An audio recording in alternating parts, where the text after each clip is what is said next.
Hello, my name is Evan Stolman. Today is March 29th, 2020, day 11 of quarantine.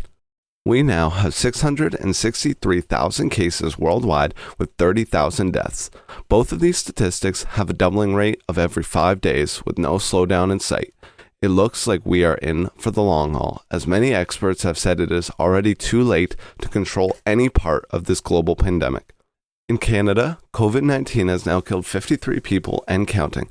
This is now officially more than the infamous SARS outbreak of 2003. In good news, the curve seems to be flattening in the province of British Columbia, and the wife of Prime Minister Justin Trudeau has now recovered from her COVID-19 infection. The health minister has stated to not act too hastily as we are still in the beginning of this war. Canada has a total of 5,600 infected, with almost 10,000 tests awaiting results from the National Biolab in Winnipeg. However, like we have stated before, these numbers are practically irrelevant for multiple reasons, as more illuminating findings come out from around the world. In the US, some say that test results take about 5 to 7 days to get back to patients who are critically ill. This means that numbers could be half as what is stated officially, due to prolonged test results. As the official numbers of the virus is doubling in those amount of days, this skews the data massively. There have been reports of new virus tests that take less than 30 minutes. However, we still have to wait for those tests to be manufactured en masse and shipped globally before we can get any accurate results. With the situation moving so rapidly, it is hard to imagine if we will have time to catch up, or if this will be a similar scenario as that of the Spanish flu, which was said to have killed anywhere between 10 to 100 million as it swept across the earth, leaving huge variabilities in numbers and no concrete statistics, as the destruction may hit too fast and too hard for the world to keep accurate records. Many officials have stated this is exactly what is happening in Italy, as many deaths are occurring in the homes of families due to triage and packed hospitals, meaning these people have never had a chance to get tested. Many countries are doing post-mortem antigen and antibody tests to see if COVID was in the system, but there may just be too many people to count. In China, they acted hastily and cremated bodies en masse instantly, therefore never allowing the chance for proper statistical data. As we all know, many of the COVID-19 cases have been proven to be totally asymptomatic or extremely mild cases.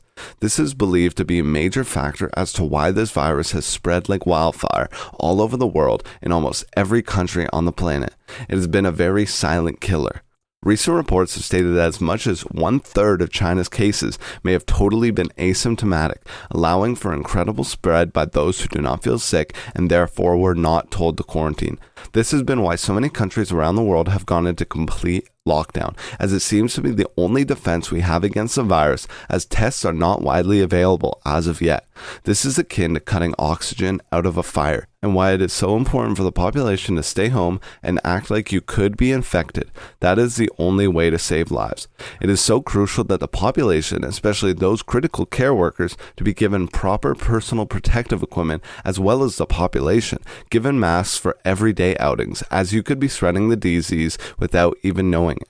Results have come out of Brussels, as the university has taken the liberty to give CT scans to many hospital goers who may need emergency care for reasons outside of COVID-19, to protect hospital workers to check if these patients themselves are asymptomatic.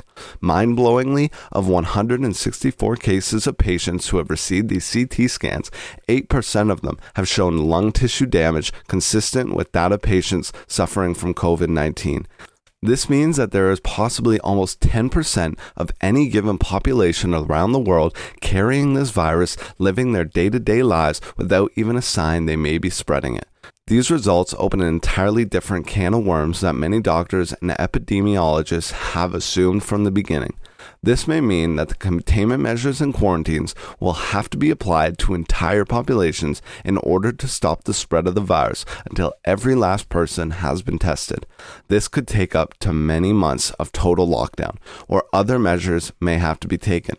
The propaganda of masks don't work will soon not be the storyline, as manufacturers catch up to the demand of the healthcare workers and many countries start to ask their population to wear masks every time they leave the house. Dr. Matt McCarthy has stated the CDC in the United States has said in the next 10 days, Americans will be advised to wear masks anytime they wish to go out in public. This is similar to measures China put on its population months ago. This may be a more practical solution to curbing asymptomatic spread than many months of total lockdown of populations. This seems to be appropriate as the U.S. is on a trajectory for disaster. We are living a movie as New York City, the most popular city in the world, is rumored to be entering full quarantine as deaths in the U.S. have continued to grow, with almost 525 in one day on March 28, 2020. Donald Trump's hopes of reopening in a matter of days are clearly dangerously wrong, as this may lead to the population to make irreverent decisions about continuing life as normal. As many doctors have stated, the apex will be reached in no less than 14 to 21 days from now. Europe is continuing on a harsh trajectory and pain will be felt. Spain, which now is being hit as hard as Italy with an incredibly unfortunate 850 deaths in one day on March 28th. Brutal videos from doctors explaining many patients over the age of 65 have been triaged, which means they have been taken off ventilator support, sedated, and left to die in order for younger patients who require ventilators to get them. Reports have also stated that entire ice rinks are being used to store the bodies of those deceased in what I could imagine as pure horror. This is why we must stay inside and continue to fight this war. Be prepared for hardship, for our generation has never seen anything of the likes of what we are about to witness. This time needs to be used accordingly. Now is a time for creation. Now is a time to be with yourself and truly understand what you desire in this life.